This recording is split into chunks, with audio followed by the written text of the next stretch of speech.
शकता किती छान कलर आलेला आहे, किती सुंदर दिसत आहेत. खूप सुंदर आले, खूप छान आलेले आहेत आणि खूप टेस्टी आले. तर चला मग बघूया कसे बनवायचे ते. तर इथं मी काळी तीळ येते ती घेतलेली. इथे तुम्ही ओवा बी घेऊ शकता तुमच्या आवडीनुसार. तर इथे 1 कप मी मैदा घेतला आणि 1 कप मी गव्हाचं पीठ घेईल. दोघं 1-1 कप घेईल. तुम्ही वाटलं तर नुसत्या मैद्याचे बी बनवू शकता, वाटलं तर नुसत्या गव्हाचे बी घेऊ शकता.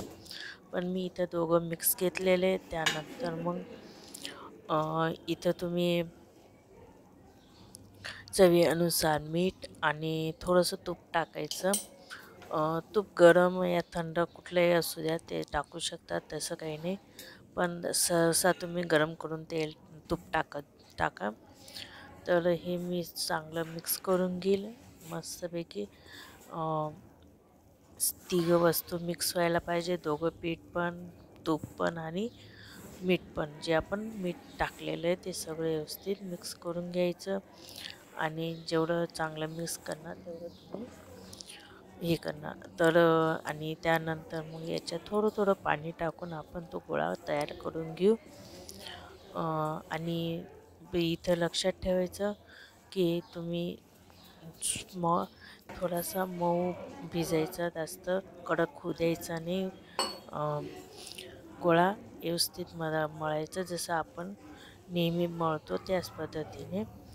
आणि जास्त कडक नाही होऊ द्यायचा गोळा, थोडासा मऊसर राहू द्यायचा, ज्याच्याकडून आपल्याला नंतर गोळे करता येतील. हे बघा, हे मस्तपैकी आता ह्या पद्धतीने आपण थोडं थोडं पाणी टाकून तो गोळा तयार करून घेऊया. तर इथं माझा तयार झालेला आहे गोळा. आणि त्यानंतर मी थोडंसं तेल लावून परत चोळून घेतला आणि ह्या थोडासा 15-20 मिनिटासाठी मी झाकून ठेवून देईल आणि तो थोडासा हे होऊ देईल. तोपर्यंत आपला मैदा हे होतो, तोपर्यंत आपण त्याच्यातलं सारण ते तयार करून घेऊ. तर त्याच्यासाठी मी इथं कढई घेतली, त्याच्यात थोडंसं तेल टाकलेलं आहे. तेल गरम झालं का इथं जिरं टाकूया. जिरं भरपूर टाकायचं. आणि जिरं जसं कलसून जाईल तिथं आपण जिरं भरपूर टाकायचं. आता इथं बघू शकता तुम्ही जिरं चांगलं कलसलं गेलेलं आहे. त्यानंतर आपण हिरवी मिरची टाकूया. हिरवी मिरची पण चांगली कलसून घ्यायची. तिखट पण. आणि तुम्ही अगर तिखट कमी खात असणार तर तुम्ही मिरची अवॉइड करू शकता. मिरची नाही टाकली तरी चालेल, तसं काही हरकत नाही, ते टाकायलाच पाहिजे. पण मग आता तुम्ही तिखट कमी खात असणार आणि तिखट खात असणार तर टाकू शकता. तर त्यानंतर मग इथं आपण लसूण टाकूया. लसूण बी चांगलं किसून घ्यायचं. आणि त्यानंतर मग लसूण चांगला परतला गेला तर त्यानंतर आपण मग वाटाणे टाकूया.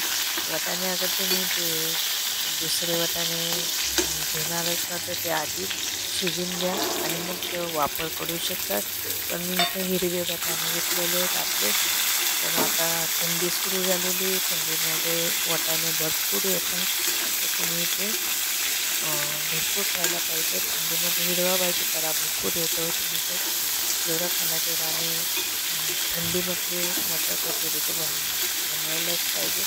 तर त्यानंतर मी हिरवा मटर चांगले कलसून घ्यायची. जेवढे चांगले तुम्ही करत तेवढे चांगले कलसून घ्यायची. इथं आपण मटरचा थोडासा कलर चेंज होतो ते बघू शकता तुम्ही. तर इथं थोडासा कलर चेंज झाला का मग आपण ते मटर पण चांगले शिजून घ्यायचे आणि हे करू द्यायचे. आता इथं मटरचे कलर चेंज झालेला आहे. मी थोडासा गॅस कमी केला.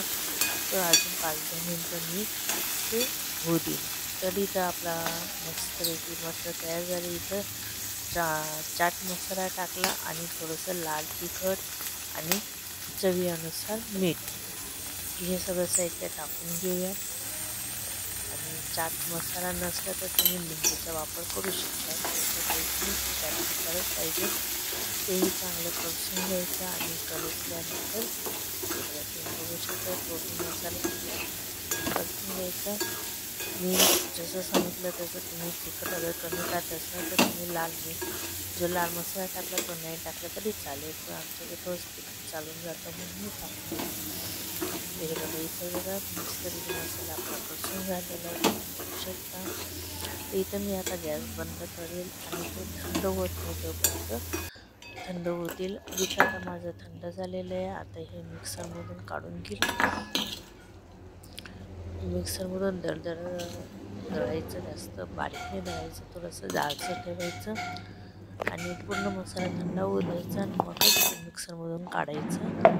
तर इथं आता मी मिक्सरमधून काढून घेते. हे बघा मी माझं मिक्सरमधून काढून घेतलं, तुम्ही बघू शकता किती जाडसर ठेवलेलं मी, जास्त बारीक नाही केलं.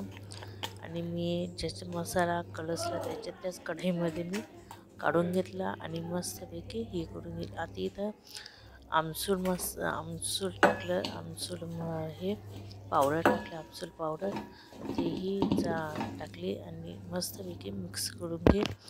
आणि मिक्स करून घेतल्यानंतर मग त्याच्यात आता आपण बघूया आपलं पीठ कसं झालेलं आहे. हे बघा तुम्ही बघू शकता पीठ किती छान झालेलं आहे, मस्त मऊ झालं आणि हे पण झालेलं आहे, बघू शकता तुम्ही. आता याचं मी छोटे छोटे गोळे करेल आणि त्याची हे केली.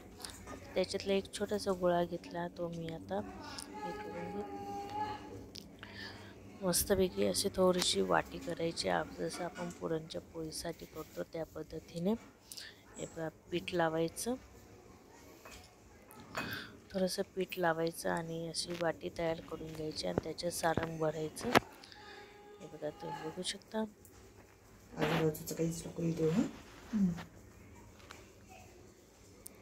बघा ह्या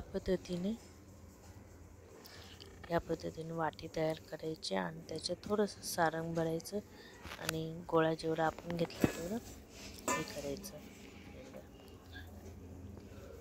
जेवढी वाटी केली तयार तेवढं सारण भरायचं आणि छोटे छोटे बनवायचे.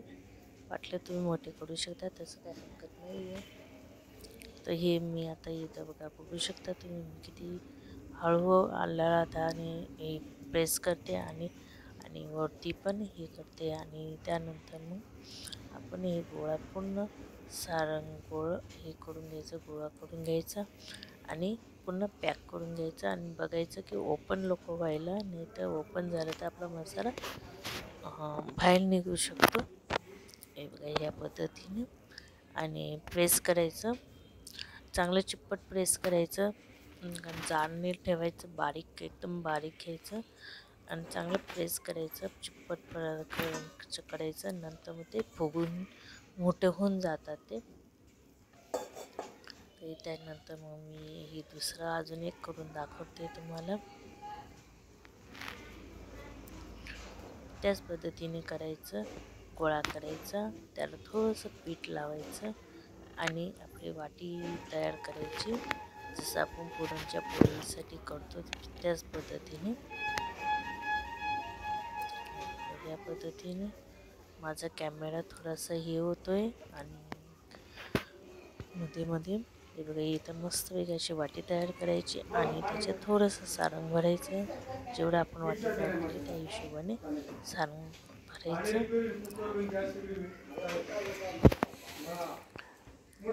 या पद्धतीने परत त्याच पद्धतीने सारणमध्ये हे करायचं आणि बाकीच्या हाताने अंगठ्यामध्ये ते करायचं आणि बाकीच्या बोटांनी बाहेर पॅक करायचं. आणि नंतर मग सगळे हे गोळे करून प्रेस करायचं, चांगल्या पद्धतीने प्रेस करायचं. ते जास्त जाड ठेवायचं नाही, बारीकच येऊ द्यायचं आणि कुठं ओपन होत असेल तर तेही व्यवस्थित पॅक करून घ्यायचं. चांगलं व्यवस्थित पॅक प्रेस करायचं ते. तर ह्याच पद्धतीने मी आता सगळे बनवून घेते आणि त्यानंतर मग मी तळेल.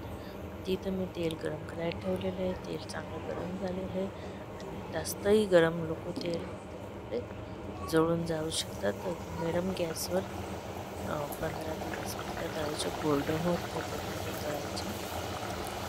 इथं मस्तपैकी आता मी 2-3 तळून घेते. मी गॅस मिडियम ठेवलेला आहे आणि गॅसवर पूर्ण ठेवलेलं आहे. मिडियम गॅसवर मस्तपैकी गोल्डन फ्राय करून घ्यायची. किती छान कलर येतोय आपण बघू शकता.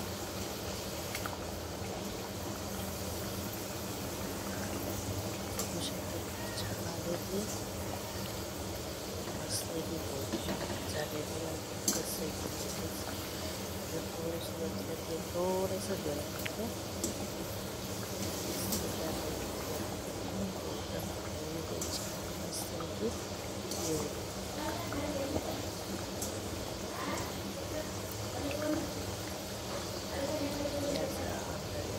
बारीक मस्त गॅसवर तळू द्यायचे. होऊ द्यायचे. मिसळीची गोळणी झालेली काढून घेते. छान कलर आला की नाही आणि मॅडम गॅसवर तळणं तर आतपर्यंत तळून जाते. आता ह्याच पद्धतीने मी सगळं तळून घेईल.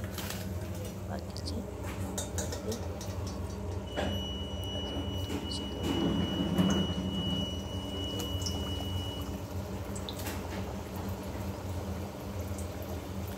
याच पद्धतीने मी सगळे तळून घेईल. ते तर माझे सगळे तळून झालेले आहेत. छान कचोरी खूप सुंदर झाली. तर इथं मी टोमॅटो सॉस बरोबर या हिरवी चटणी या लाल चटणी बरोबर खाऊ शकता.